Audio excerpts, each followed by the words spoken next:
Right now, it is time for us to be joined by our friends at the Berkshire Edge.com. Of course, you can find them 24 hours a day, 7 days a week. Well, not them personally, but you can find all the work and all the stories they put up at the Berkshire Edge.com. And they join us here on a Wednesday morning, and we take a look at just some of the stories that they are featuring. So we say good morning to both Marcy and David. Good morning. Good morning. Well, we actually do work 24 hours a day, so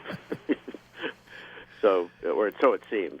Well, we're all on call 24 hours a day. Yeah, that's true. Yeah. Well, it's part of it's curse of the news business, I think, and the information business. That you have to be available and ready to report at any moment. Yeah, that's absolutely right, especially now. Well, we'll start off with some of the stories. One again, you point out, yes, ladies and gentlemen, it's election season. We have under a week now. I know. Yep, we do. And you've got the roundup of issues and candidates coming up for the vote on November 3rd. That's right. Well, these are local. Yep. This is a local guide, and we're talking about, aside from the top of the national ticket, which we all know about. This is issues of schools and ballot questions that are pretty interesting, and we have a pretty exhaustive roundup of what these issues may be, and so we recommend that people go look at it. We have, of course, our local candidates are running. Unopposed. Unopposed, some of them. But Adam Hines is our state senator, and then we have Smitty Pignatelli, who's our state rep. But we have ballot issues as well, and and we have sample ballots from the various towns so that people can prepare themselves for what they'll have to deal with. It's of course this is a very different kind of balloting than we've had before. In fact, we went early and voted already. So. People have asked me, "Have you voted yet?" I said, "No. I'm going to put my gloves on. I'm going to put my mask on, and I'm going to trudge to the polls on November 3rd, and I'm going to cast my vote at the polls. I'll protect myself as best I can." And what's interesting about that, in Connecticut, the Secretary of State has said Connecticut cannot ban anybody from showing at the polls, cannot ban them from voting if they don't have a mask. You cannot do that. So they're asking people to please be considerate if they're going to come, but you will not be banned if you do not have a mask on if you go to the polls in Connecticut, because that would infringe on the Voting Rights Act, and you can't stop somebody from voting. So. So that's the way it stands in Connecticut. I don't know about Massachusetts, but that's what's up here. I hadn't heard that. Yeah, we hadn't heard that either. No. Yeah, she just announced that yesterday. She just announced that. Well, actually, yesterday. That's really interesting. Yeah. But, well, I wonder if this is the first. Well, it's not. I was going to say, I wonder if this is what the rules were, say, in 1918. Yeah. 100 years ago, when there was another pandemic. Yeah. But that was a recognized pandemic. This one is. This one's over. Oh, remember? This is a fake pandemic. Oh, I see. Right. That's no, right. It's, unfortunately, a lot of people are dying. Yeah. But, It's funny because the pandemic is still here, and the same. As a matter of fact, more people are getting COVID-19 now than ever before. But the big difference is that it's not a surprise. Hospitals have better ways to treat patients. There's a better success rate, and the patients are younger. But we still don't know the long-term effects by the time all this is over of what somebody who gets COVID-19, what the long-term effects are to the body. So. No, No, that's No, true. we don't. Yeah, Right. it's this is just one of the strangest crises we've been in a long time. Now, I want to go into your next story because it's still percolating. It's funny. I mentioned on the air earlier today and yesterday that the Great Barrington Board of Selectmen didn't really like the language in something that was proposed to them, and they stood by the letter that they sent in on what happened with the Great Barrington Declaration to the New York Times. So this is still an article that is bubbling, especially in Great Barrington. Oh, it is. Yeah. It really is. And it's not going to go away for a long time, I don't think. But we had the AIER is this very unusual. Well, I don't know how to describe them. I'm not sure that they're kind of libertarian. It's a libertarian think tank here in Great Barrington that has declared, that they should, that the way to deal with the pandemic is just to let people get it, and sort of to establish some kind of what they call herd immunity. I mean, I don't know why people. I mean, do you? It seems like they're treating people like cattle. This is. With a herd. Yeah. But in any case, that's their. Well, once again, what to me, dealing with this virus, what the Great Barrington Declaration, and I've said this all along, and I keep saying it, it is an economic declaration, and it's an economic declaration that forays into the fact that shutdowns are far worse for the economy, and but it's so convoluted. There's so much that they present in the Great Barrington Declaration that really anybody reading it can take really any number of positions out of it. That's the whole thing. Normally when declarations are made, they're rather to the point and concise. This is not. I mean, it's just there's a lot of words that you have to read through, and basically it's a political statement because yes, it is. They're libertarians, and libertarians, if you know any libertarians, and I know plenty of them, have a totally different view of the world than anybody that's a member of a party or even an independent. So it's one of those things when they put the name of the town on it, the Great Barrington Declaration.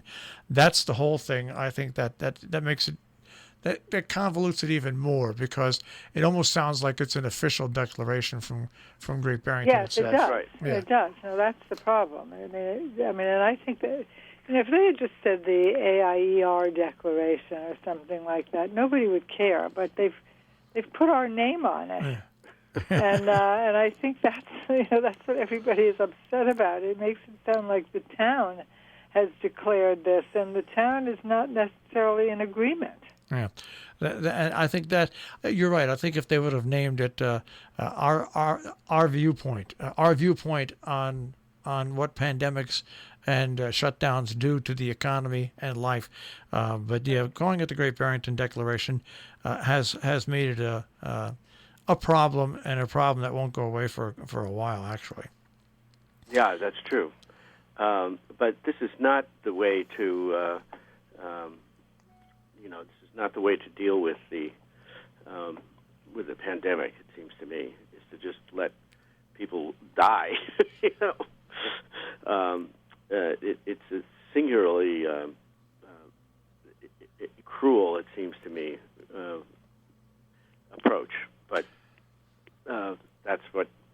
It is what it is, and it'll be out there for a while for people to chew on and talk about. Now, another thing that Great Barrington is really famous for a couple of things, but two of them. Oh, really? Well, what do you think it's famous for? Well, it's famous for pot shops and bridges that are about to fall down. Oh, geez, that's true. Your next story. But Your next story is a little bit of a scary story because it kind of reminds me of the Tappan Zee Bridge before it was replaced. For years, everybody traveling on it, people who worked under it, just said this bridge should be closed. And for years, it remained open. But Great Barrington really is a town split by the river, and those bridges are Right. very important to to people, the community, and to business. That's true. Well, there's what we're talking about is one of the bridges needs to be repaired, seriously closed, and really rebuilt. And it's going to be the state, the DOT did a really serious inspection of this bridge, and they said, it needs to be replaced. I mean, they're going to have to put up a sort of temporary substitute bridge while they, that's what they're planning to do, while they repair the existing bridge. So, I mean, I know this sounds kind of routine, but it's going to be it's going to be really difficult for people, and for schools, it's going to be the buses, of course, have cross that bridge too. So they're going to have to readjust all of the bus routes that take kids to the school complex up on Monument Mountain. So, you got school buses, you've got ambulances, fire. I mean, it really is an amazing thing, and people don't realize that when you look how Great Barrington really, the business and the residential area, really, there's a, in New York State, the Hudson River. It disconnects one side of the river from the other, and it's only a river, but it's a big river. On Great Barrington, it's not huge, but boy, when you get bridges closed and you get bridges all at the same time going bad, it's just plain bad for the town and for the people that live in it. Well, also at the same time, the Route 7 bridge, the major bridge in town that carries U.S. Route 7, our main thoroughfare through the town, is also being repaired. Yeah, it's it's just bad timing, is what it is, and it's something that affects everybody. And with Great Barrington will get through it. They get through everything else that gets thrown up there. Well, but it is very inconvenient. Yeah. I mean, we're affected by it, constantly, because we have to take a very circuitous route to go north from Great Barrington because of the bridges, or because of especially the Division Street Bridge. So, but it's happening all over the country. I mean, all these bridges that were built. This bridge was built in the 50s, and in the 50s there was lots of money available for highways and bridges and infrastructure, and now there isn't. Right. And so all these things that were built in better times are now they're at the end of their lifespan. This happened in Connecticut 20 years ago. I think when the Marianas Bridge came down, and Connecticut basically went out and looked at every bridge, and small bridges, large bridges, and started replacing them. And now there's only about 5 to 7% left, but those are still very important bridges. It's just the infrastructure that was allowed to deteriorate over our economic conditions. And when it raises its ugly head, there's nothing you can do about it but suck it up and fix it.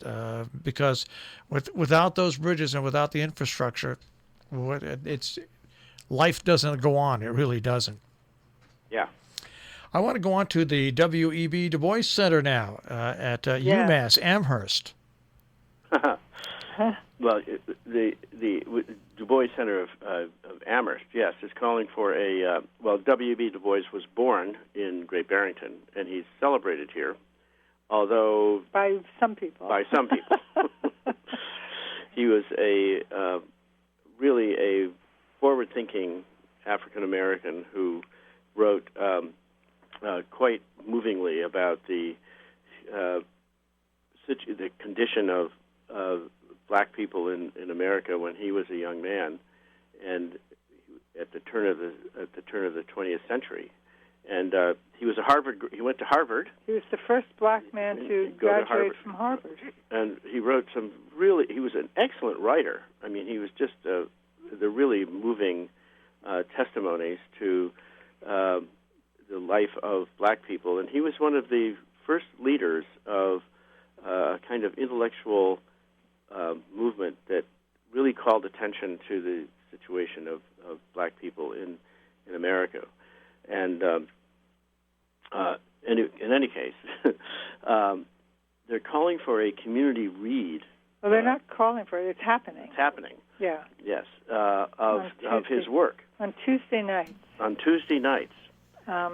It's the Clinton Church. It's the Clinton Church Restoration in Great Barrington. In partnership with, among other people, UMass at Amherst. I think last night was the second week. Right. But they are reading The Souls of Black Folk, and they're reading a chapter. It's got 14 essays in the book, first published in 1903, and this is a framework for the discussion. I mean, they are reading chapter by essay by essay. That's why they're doing 14 weeks, although they're skipping election day and holidays, so it'll be a span of more than 14 weeks. But there are 14 sessions. I tuned into the first one last week. I didn't get to last night's, but they are bringing in some very interesting speakers to analyze and discuss the what's in each one of these essays. And it's online. It's free. Very interesting. It's headed by a retired professor from Williams named Dr. Jones Sneed. I forget her, Frances Jones Sneed. Right. I'm sorry. I thought she was from Williams. She's a professor emeritus from MCLA, Massachusetts College of Liberal Arts. In North Adams, right. She lives in Williamstown. Anyway, it's definitely worth. And I don't know. I mean, I assume that the tapes will be available even if you don't see them live. But in our article, we have a link to view the website to see the whole schedule and to register. You have to register. It's free, but you have to register. So very interesting undertaking, and connected, of course, to this church that's being renovated in Great Barrington, the Clinton Church, which was Du Bois's church, and it no longer has a big enough community to support it. So it's been taken over by a nonprofit organization, being turned into a center for African American history and study. So it's very appropriate that this program come from the Clinton Church. And it's a particularly resonant at this time. Yes. Yes. Considering the turmoil that is going on over racial issues throughout the country. It's an important time to keep focus on those issues to counter the other focus, which has been the rise of once again, not the rise, it's always been there, but the public rise of white supremacy. You've got a great article here, and what touched my heart was years and years ago, somebody who lived in our community came to me. They wanted to become a U.S. citizen. I put them in touch with Nancy Johnson, who was our congressperson at the time, and over the course of a year and a half, they became a U.S. citizen, which was great. And you've got a story about the Literacy Network sponsoring 2 immigrants through that process, which is an amazing process, by the way. Yeah, well, the Literacy Network of South Berkshires is